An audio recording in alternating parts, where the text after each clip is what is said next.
Dad grounded me until I apologized to my perfect sister. I said fine. Next morning, I was gone and what happened shattered them all.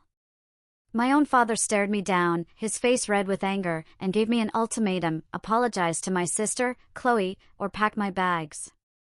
I simply looked at him, then at my mother who couldn't meet my gaze, and quietly said, all right. That one phrase, that single moment, would eventually unravel everything they thought they had. It was a tense night in our dining room, the air thick with fake celebration. I was 17, and David, my dad, had just told me I had 24 hours. Apologize to Chloe for ruining her college acceptance party, or find somewhere else to live until I showed proper remorse. My crime? Laughing. A sound that just escaped. Chloe had announced her acceptance to the local community college like it was Duke University, and my parents had thrown a catered dinner. It was absurd. 5 months earlier, my early acceptance to Duke had been met with a quiet, "That's nice, sweetheart," over takeout Chinese. David's face went purple. You have until tomorrow morning to decide if you want to be part of this family. I saw Chloe's triumphant smirk, then Sarah, my mom, fidgeting with her napkin, refusing to meet my eyes. All right, I repeated, my voice barely a whisper. The silence that followed should have been their first warning. I didn't argue. I didn't cry. No slammed doors or screaming about fairness. I just went upstairs, pulled out the duffel bag I'd been secretly packing for weeks, and added the last few things. They probably thought I'd break, that I'd come downstairs by midnight, begging forgiveness. David had used this tactic before, threatening to kick me out over increasingly petty things, always counting on my fear of abandonment. He miscalculated this time. Badly. At 4:47 a.m., my Aunt Linda picked me up. Her ancient sedan idled at the corner where I'd asked her to wait. She'd been expecting my call for months, ever since I confided in her about the escalating favoritism. Unlike my parents, she'd actually read my Duke acceptance letter and wept with pride. You sure about this, honey? She asked, as I tossed my bag into the backseat. Positive. We drove 5 hours to her cabin outside Concord, New Hampshire. By the time my parents woke up to an empty room and a note saying, I made my choice, I was helping Linda replant her vegetable garden, my phone off and buried in my bag. I didn't know it then, but that morning would become the dividing line. The before and after. The moment everything they'd built their lives around began to crumble. The first crack appeared within a week. Linda told me later, laughing into her tea, how Sarah had called her in hysterics, demanding to know where I was. When Linda calmly informed her I was safe and had no intention of returning, Sarah shrieked that I was being dramatic and needed to come home to apologize. I told her you weren't a performing monkey, Linda grinned. She hung up on me. My parents hadn't anticipated how visibly my absence would affect their carefully curated image. Neighbors asked questions. Church friends wondered why I wasn't at Sunday services. Sarah's book club grew curious when she made increasingly elaborate excuses for my whereabouts. Chloe's graduation party that June was apparently a disaster.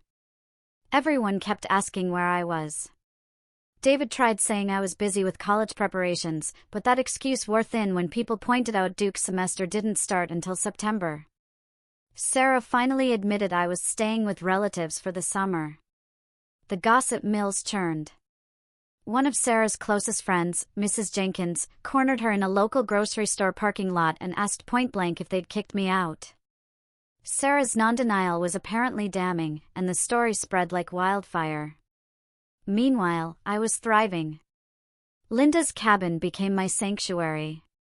I got a job at a local bookstore, started writing the novel I'd always dreamed about, and spent evenings on the porch, watching the sunset over the lake. For the first time in years, I could breathe without waiting for someone to tell me I was doing it wrong. Duke sent my orientation packet to Linda's address, where I'd forwarded my mail. When she handed me the thick envelope with its crimson logo, she squeezed my shoulder. Your parents are idiots for not recognizing what they had. I realized then, I didn't miss them. Not even a little. The grief I'd expected never came. Instead, I felt lighter, unencumbered by the constant need to earn affection that should have been freely given. August brought the second major crack. Chloe started community college and hated it within a week. She'd expected the royal treatment she received at home, but her professors were unimpressed by her entitlement. When she complained to David that her English instructor gave her a C, he actually called the school to dispute the grade. The dean's response was legendary. David got a lecture about helicopter parenting and academic integrity that ended with a warning about frivolous complaints.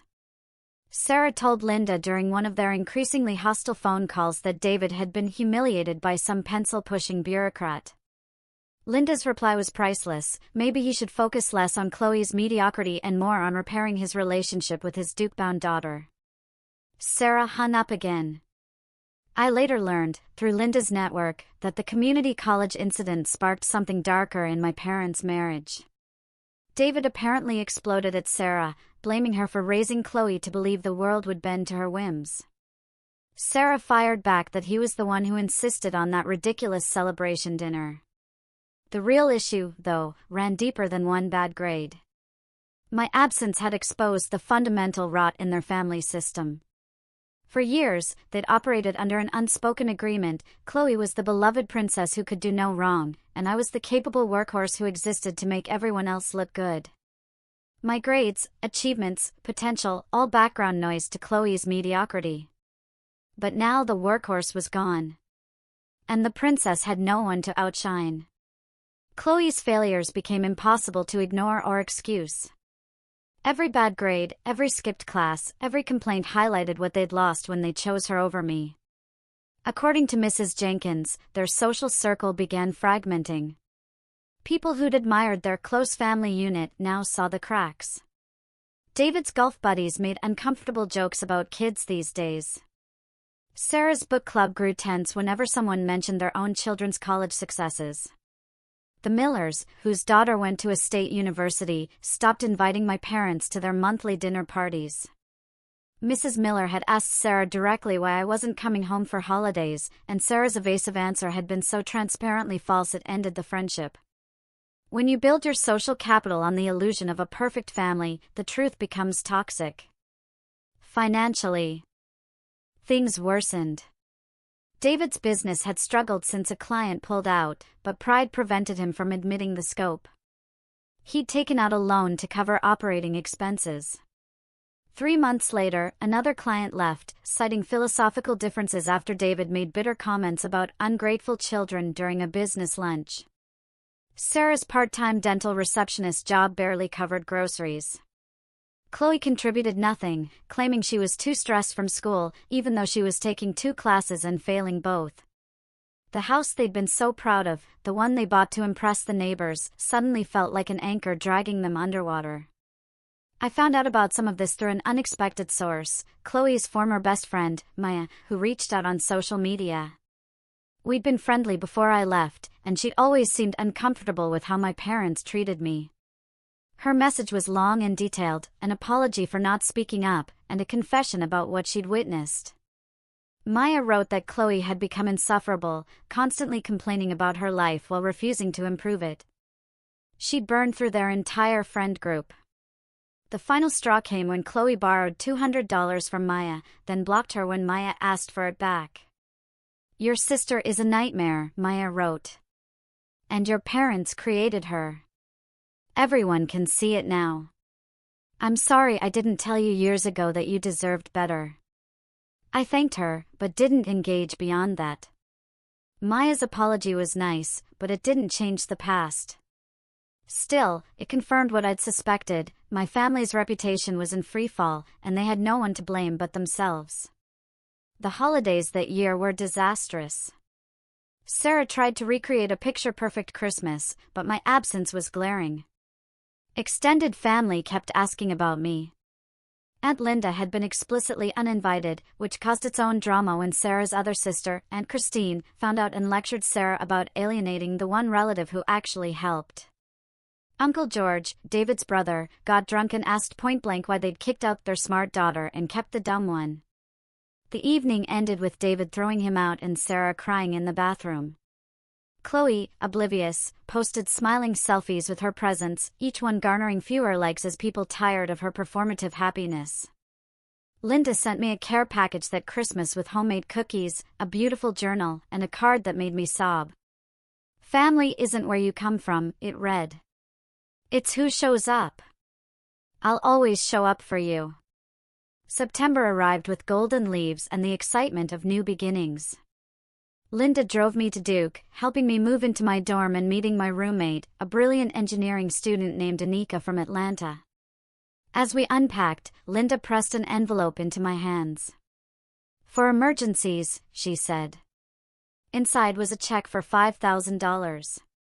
When I tried to refuse, she shook her head firmly. "Your parents should have done this. Since they won't, I will. You're going to change the world, sweetheart. Don't let their blindness convince you otherwise." I sobbed into her shoulder for 20 minutes, finally allowing myself to mourn the parents I deserved but never had. Classes started, and I discovered how much my home life had been holding me back. Without the constant criticism and comparison to Chloe, my grades soared. I joined a literary magazine, made friends who valued me for my actual personality, and started dating a grad student named Liam who thought my ambitions were impressive, not threatening. Back home, things deteriorated rapidly. David lost a major client in October after the man apparently did some digging and learned about me. The client had a daughter at Duke, too. When he casually mentioned it to David, David's bitter response about ungrateful children made the guy uncomfortable enough to take his business elsewhere. The financial hit was significant. Sarah had to go back to work part-time at a dental office, something she resented deeply since she'd quit when Chloe was born to be a full-time mother. The irony wasn't lost on anyone paying attention. Chloe dropped 3 of her 5 classes by midterm, claiming the workload was unreasonable. She spent most of her time complaining on social media, which embarrassed David enough that he asked her to make her accounts private. She refused, and they had their first major argument. Meanwhile, I made the dean's list my first semester with a 3.94 GPA. I didn't tell my parents, but Linda proudly posted about it on social media. Within hours, dozens of people who'd watched me grow up were commenting congratulations and asking why my parents hadn't mentioned it. Sarah called Linda in a rage, accusing her of trying to humiliate us. Linda's response, which she recounted word for word, was magnificent. "I'm celebrating my niece's achievements. If that humiliates you, maybe examine why." Christmas came with an unexpected development. Sarah sent a card to Linda's address with a stiff note asking if I'd be willing to come home for the holidays so we can be a family again. There was no apology, no acknowledgement of what they'd done, just an expectation that I'd forget 4 months of abandonment because they wanted their picture-perfect Christmas. I sent back a polite decline. I'd already planned to spend the holidays with Linda and her partner, Eleanor, who treated me with more parental warmth in an afternoon than my actual parents had shown in years. According to Eleanor, Sarah cried through most of Christmas dinner. David drank too much and made uncomfortable jokes about kids these days, thinking they're too good for their families. Chloe posted a selfie with her presents, hashtagging it blessed, while the comments section filled with people asking where I was. The thing about golden children is they're rarely equipped to handle actual adversity. Chloe had been praised her entire life for being average. Told she was special when she was merely ordinary. When real life failed to provide the same unconditional adoration, she crumbled. She dropped out of community college in January, telling my parents she needed to find herself. Translation: sleep until noon, scroll social media, and have Sarah do her laundry while contributing nothing.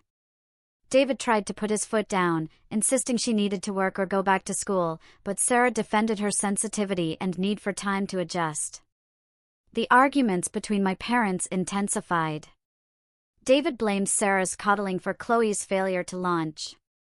Sarah blamed David's pressure. Neither acknowledged their shared role in creating a spoiled, entitled young adult. At Duke, I was flourishing in ways I'd never imagined. My fiction professor submitted one of my short stories to a prestigious undergraduate literary journal, and it got accepted. When the published issue arrived, holding a magazine with my story inside, I felt something shift in my chest. This was proof I'd always had value, that my parents' inability to see it was their failure, not mine. Liam took me to dinner to celebrate. Over pasta and red wine, he asked about my family, and I found myself telling him everything. He listened quietly, his hand covering mine when my voice cracked. "They don't deserve you," he said simply. "Their loss is the world's gain." Spring semester brought another dean's list and an invitation to join an honors program focused on creative writing. I called Linda with the news, and she screamed so loudly that Eleanor came running.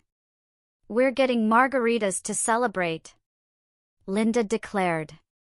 "You're coming home for spring break, and we're making a weekend of it." Home. Funny how a cabin in New Hampshire had become home faster than the house where I'd spent 17 years. That spring break visit changed everything. We were at a local diner when I ran into Mrs. Jenkins, Sarah's former friend. She hugged me tight, then held me at arm's length, studying my face. "You look happy," she said, sounding surprised. "Genuinely happy." "I am." She glanced at Linda, then back at me. "Your parents talk about Chloe constantly at church. But you? They never mention Duke, or the amazing things you're doing. It's like you don't exist anymore." My throat tightened, but not with the pain I'd expected. Instead, I felt a strange sense of relief. They'd erased me from their narrative, which meant I was finally free to write my own story without their interference. "That's okay," I said, meaning it. "I'm not their story anymore." Mrs. Jenkins squeezed my hand. "For what it's worth, half the congregation thinks they're fools. The other half is just too polite to say it." News traveled fast in small towns. By evening, Linda got a voicemail from Sarah, angrier than she'd ever heard her. I listened on speaker, Linda's finger hovering over the delete button. "How dare you parade her around town like some kind of trophy?" Sarah hissed. "Everyone's talking about how much better she's doing without us, like we're terrible parents. You're poisoning everyone against us. Tell her if she keeps humiliating this family, she'll never be welcome home again." The three of us sat in silence. Finally, Eleanor spoke up. "She realizes she already kicked her out, right? This threat has no teeth." We laughed until tears streamed down our faces. The absurdity of it all broke something loose. They'd already lost me. The threat of losing me again was meaningless. I went back to Duke feeling more certain than ever that leaving had been the right choice. My second semester GPA was even higher. I started tutoring, earning enough money that I didn't have to rely entirely on Linda's generosity. The literary magazine published 2 more of my stories. Liam and I got serious.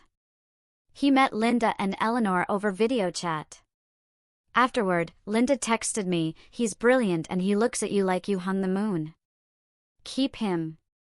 Summer came, and I stayed in North Carolina, subletting an apartment with Anika and working at a literacy nonprofit.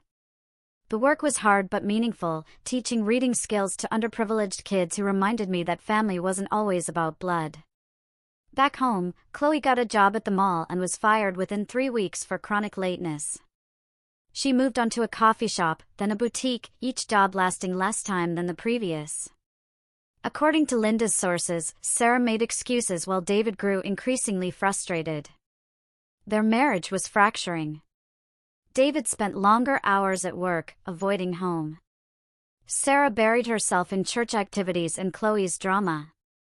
They existed in the same house but lived separate lives, united only by their shared refusal to admit they destroyed their family over pride and favoritism.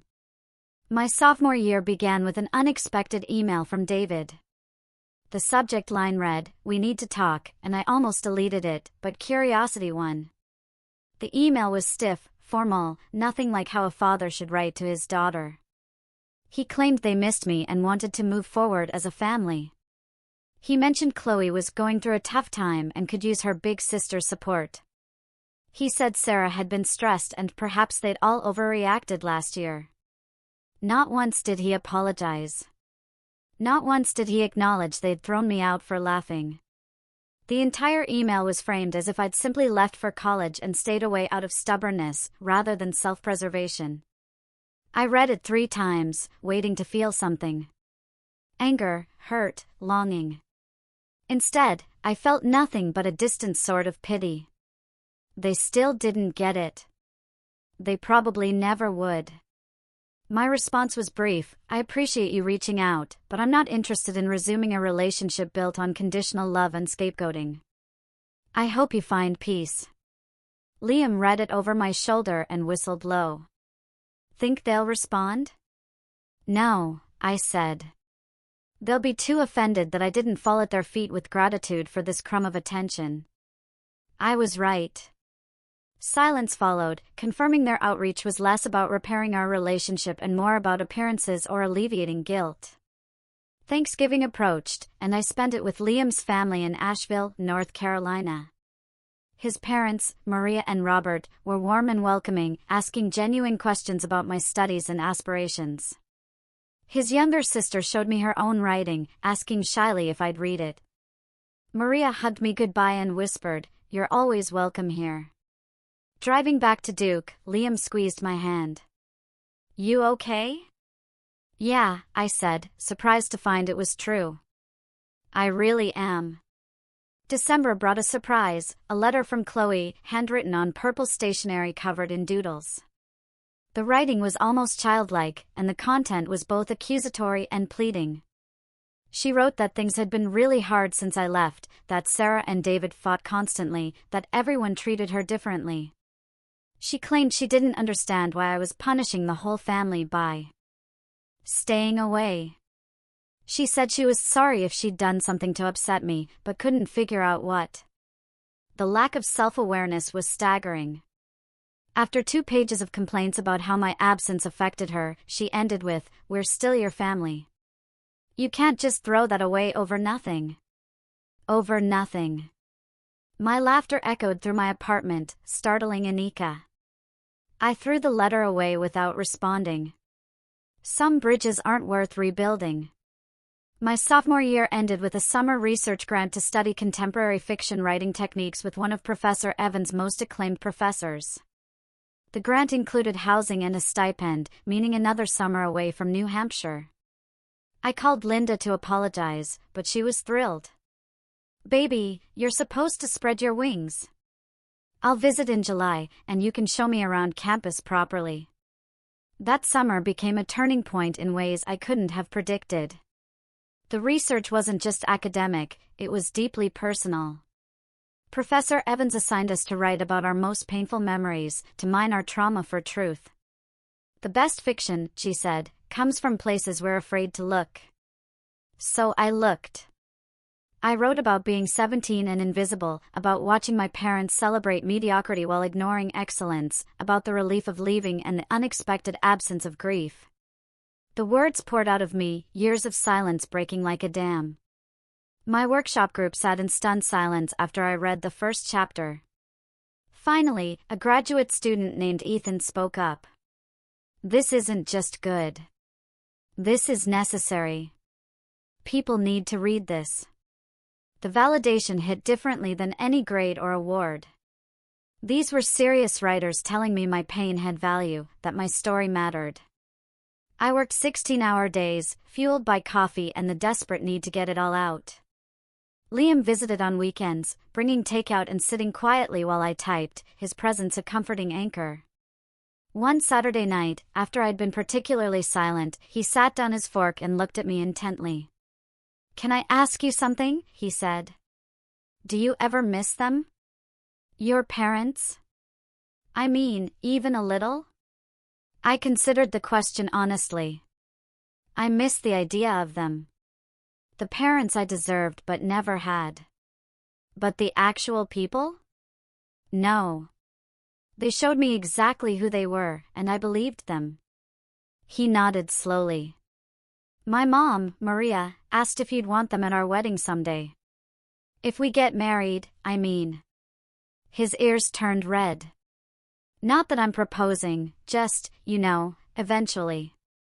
The thought of my parents at my wedding, watching me marry someone who actually loved me, trying to take credit for the woman I'd become despite them, it made my stomach turn. They lost the right to witness my happiness when they chose Chloe over me. Again and again and again. Good, Liam said firmly. Because you deserve people who show up, who've always shown up. Meanwhile, back in my hometown, the situation continued its downward spiral.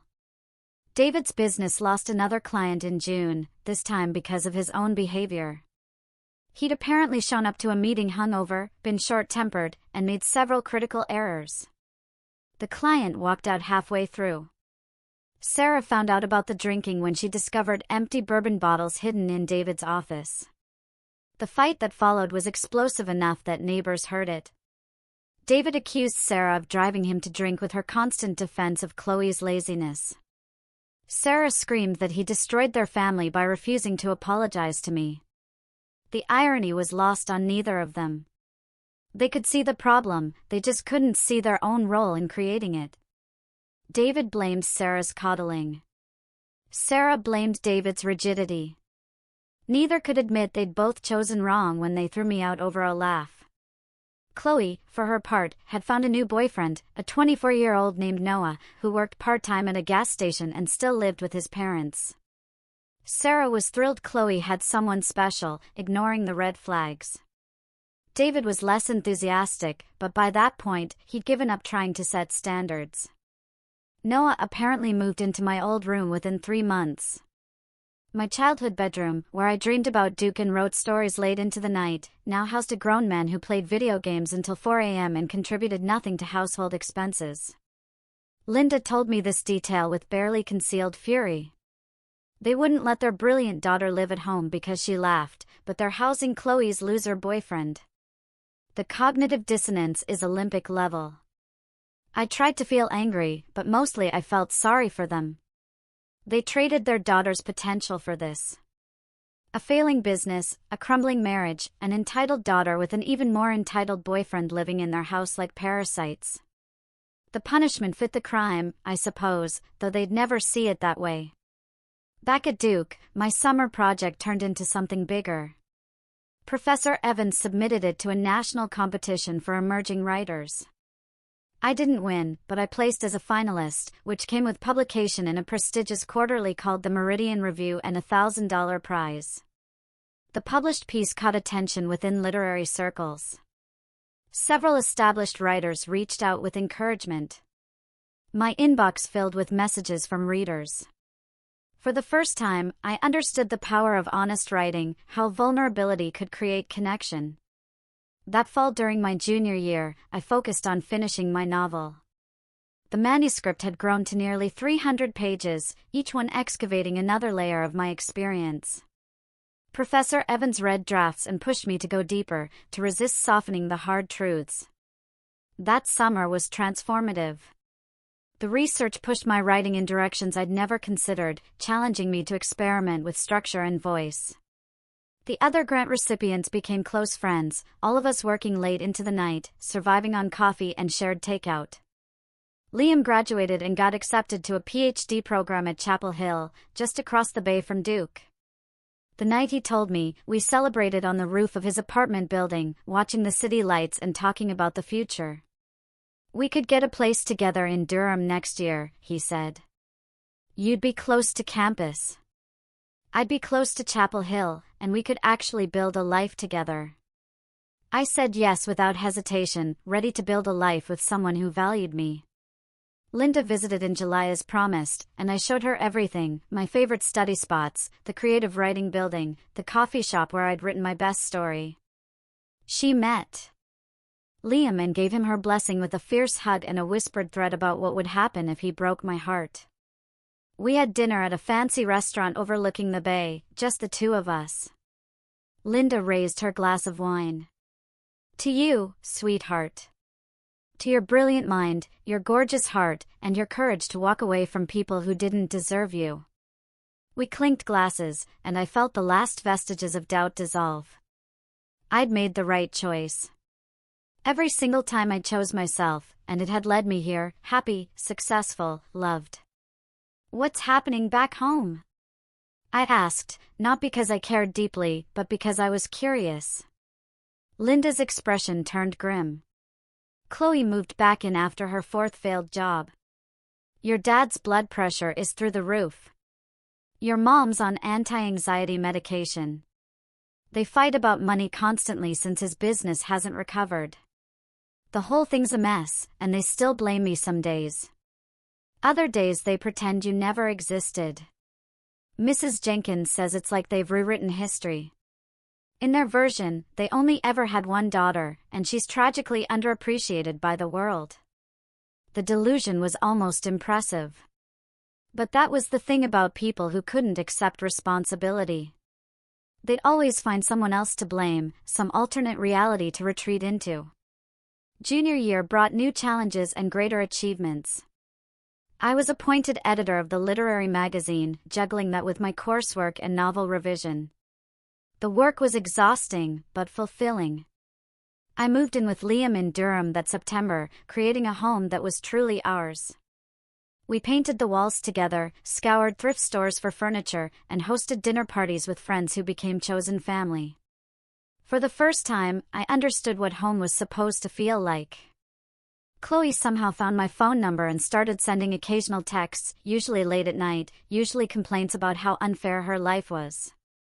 I blocked her after the third message that blamed me for abandoning the family and making everything harder. My academic advisor called me into her office in November with news that made my hands shake. One of my stories had been nominated for a major undergraduate writing award with a $10,000 prize. Even if I didn't win, the nomination itself was prestigious enough for graduate school applications. This is extraordinary work, Professor Evans said, tapping the printed manuscript. You have a real future in this field if you want it. I wanted it more than anything. That story, ironically, was about a girl who leaves her toxic family and discovers herself. I poured my truth into fiction, and now it was being recognized. The awards ceremony was in February. Linda and Eleanor flew out, and Liam wore a suit. I didn't win first place, but I took second, which came with $5,000 in validation that fueled my ambition for months. At the reception afterward, a literary agent named Brenda Hayes approached me. I loved your piece, she said, handing me her card. When you finish your novel, I'd love to see it. I think you have something special. I took her card with trembling hands, tucking it carefully into my purse like a talisman. Liam kissed me in the parking lot, lifting me off my feet. You're going to be famous, and I'll tell everyone I knew you when. Senior year was a whirlwind of applications to MFA programs, finishing my novel manuscript, and preparing for life after Duke. I applied to programs across the country, each application a step toward a future I was building brick by careful brick. By spring, my novel was complete, revised, polished, ready. I sent it to Brenda Hayes with a carefully crafted query letter, then waited in agony for 3 weeks. Her response came via phone call. I stayed up until 3 a.m. reading this, she said. I couldn't put it down. I want to represent you. I cried right there in our Durham apartment while Liam held me. This was it. Professional validation. Proof I'd been worth investing in all along. Acceptance letters started arriving from MFA programs in March: University of Virginia Writers Workshop, Emory University, New York University. Each envelope felt like vindication, proof that I'd been worth investing in all along. I chose Emory partly for the program's excellent reputation and partly because Atlanta would put me closer to Linda, who had been my true parent when I needed one most. Liam and I would manage the distance. We'd proven we could handle challenges together. My Duke graduation was the happiest day of my life up to that point. Linda and Eleanor were there, screaming themselves hoarse. Liam's parents came too, having essentially adopted me. Professor Evans gave me a hug and made me promise to stay in touch. My parents weren't there. I hadn't invited them. They sent a card with a stiff congratulatory note and a check for $50, as if that could make up for 4 years of absence. I donated the money to the literacy nonprofit. The $50 check became a dark joke among my friends. Liam's mom, Maria, was particularly incensed. $50 for a Duke graduation? That's what you give your dentist's kid for high school. She'd given me $1,000 as a graduation gift, along with a letter welcoming me to their family. Professor Evans threw me a private celebration at her house, inviting my closest friends and mentors. She gave a toast that made everyone cry. I've taught writing for 23 years, and I can count on one hand the students who have what it takes to make it professionally. You're one of them. Your family's loss is literature's gain. The contrast was striking. Here were people who had known me for 4 years celebrating my achievements with genuine pride. Meanwhile, my parents, who'd known me my entire life, sent a token check and a card that could have been addressed to anyone. That night, back at my apartment, I found myself going through old photos. There was one from my high school graduation where I was valedictorian. In the photo, Sarah and David stood stiffly on either side of me while Chloe slouched in the background, clearly bored. Nobody was smiling. They'd left immediately after, skipping the reception because Chloe had wanted to go to the mall. I compared it to the photos from my Duke graduation, dozens of them, full of genuine joy and celebration. Linda's face beaming. Liam's parents hugging me like I was their own daughter. Professor Evans with her arm around my shoulders, looking at me like I'd just conquered the world. The difference was undeniable. One photo showed obligation. The others showed love. A week after graduation, while packing, I got a social media message from someone I didn't recognize. The profile belonged to Laura Miller, a former colleague of David's. She apologized for reaching out but said she felt I deserved to know what people were saying. Apparently, David had shown up to a professional networking event drunk and spent an hour complaining bitterly about his ungrateful daughter who'd abandoned the family. He told anyone who would listen that I'd gone to Duke and gotten too big for my britches, that I thought I was better than everyone. Laura had listened politely, then asked why he wasn't celebrating having a daughter at Duke. David's response was telling: she chose that school despite us, to show off. She could have gone somewhere local and been part of the family, but she had to prove she was special. The delusion was breathtaking. In his mind, my acceptance to one of the world's best universities wasn't an achievement.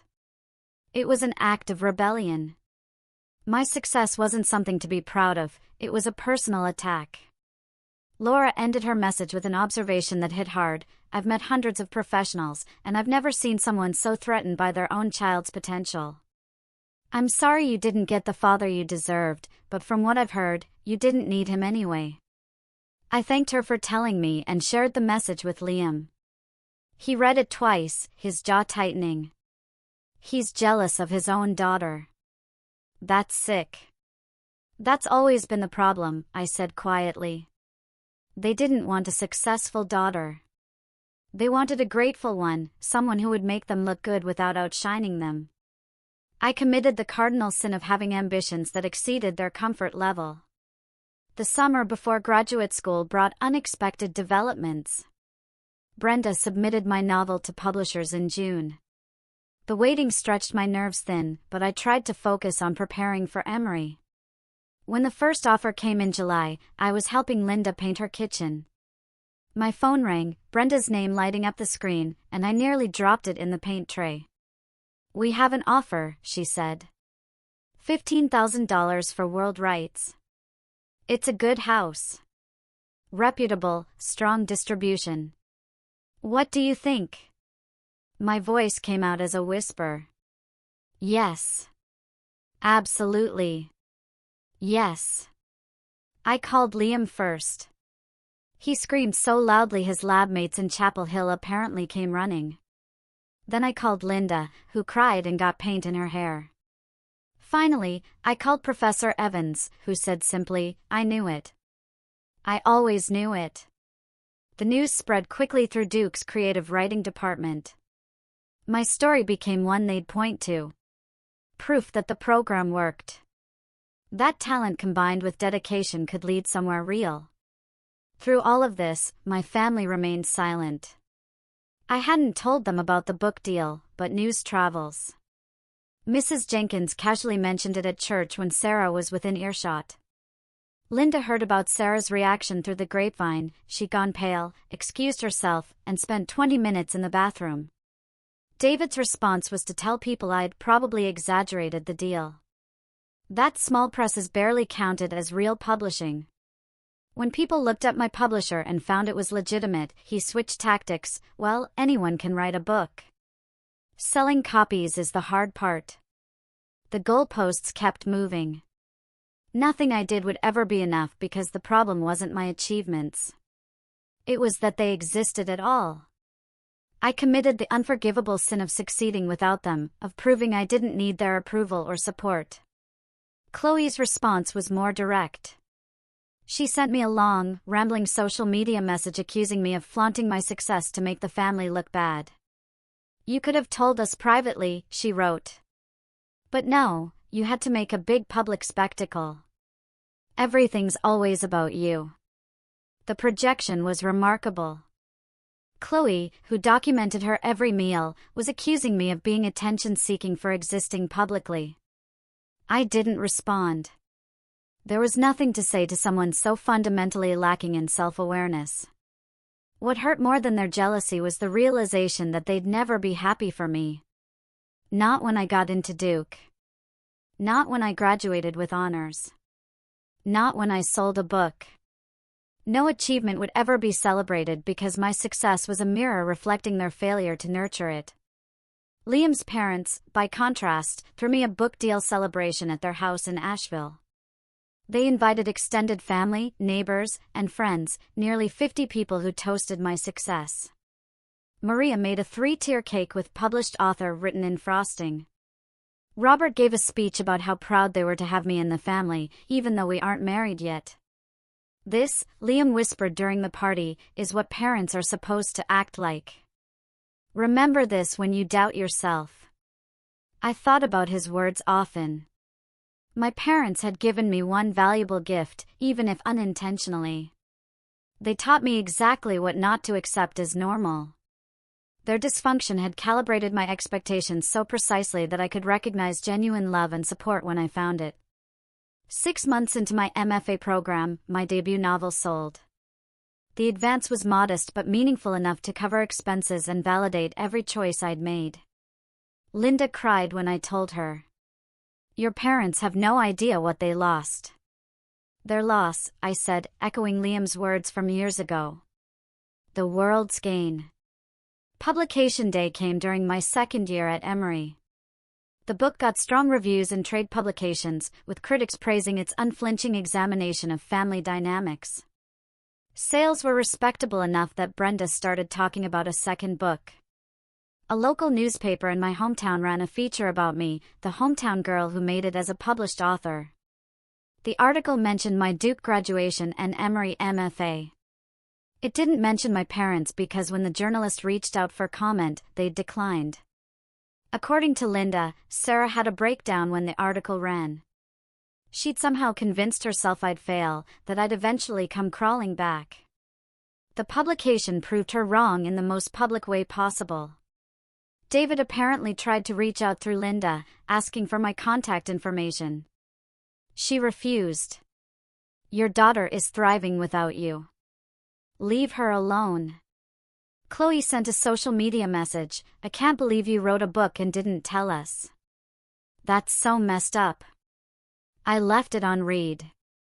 My second novel came out 3 years later after I'd finished my MFA and started a PhD program in creative writing at Emory. The reviews were even stronger, the sales better. NPR interviewed me. I did a book tour that filled independent bookstores with readers who connected with my stories about finding yourself outside the expectations others place on you. At a reading in Nashville, a young woman approached me during the signing, tears streaming. "Your book made me realize I don't have to keep setting myself on fire to keep my family warm," she said.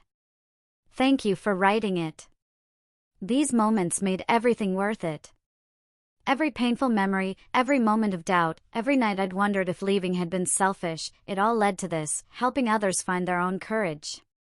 Liam proposed on the beach at sunset, and I said yes before he finished asking. We got married in a small ceremony with Linda and Eleanor, Liam's family, close friends, and Professor Evans, who cried through the entire thing. My parents weren't invited. They'd lost the right to witness my joy. The wedding photos showed everyone who actually mattered, the family I'd chosen, and who'd chosen me back. When I posted them, carefully tagged to exclude my parents and Chloe, I felt nothing but contentment. Linda held me close during the reception. "I'm so proud of you. You took the worst thing they ever did and turned it into the best decision of your life." She was right. Being thrown out at 17 had felt like the end of the world. Looking back, it was the beginning of my real life. The moment I stopped trying to earn love from people who'd never freely give it. Now at 31, with 3 published novels, a PhD defense scheduled for next semester, a husband who cherishes me, and a teaching position lined up at a small liberal arts college, I sometimes think about David, Sarah, and Chloe. I wonder if they ever acknowledge their role in everything that fell apart. If David ever admits that choosing Chloe's mediocrity over my potential cost him his talented daughter. If Sarah ever regrets enabling and defending behavior that ultimately hurt everyone. Probably not. Some people never learn. They'll go to their graves believing they were right, that I was the ungrateful one. The difference is, I don't need their acknowledgement anymore. I don't need their apology or their pride or their love. I found all of that elsewhere, in people who valued me from the start. That morning when I said all right and walked away wasn't the end of my family. It was the end of my obligation to people who never valued me. Everything that followed, their social humiliation, their fractured relationships, their golden child's failure to thrive, those were natural consequences of the choices they made. I didn't destroy them. They destroyed themselves. I just refused to go down with the ship. Sometimes Liam asks if I have any regrets. The answer is always no. Not about leaving, not about staying gone, not about building a life they'll never be part of. They gave me an ultimatum, thinking I had no choice. They were wrong. I had every choice. And I chose myself. That choice saved my life. What would you have chosen in my place?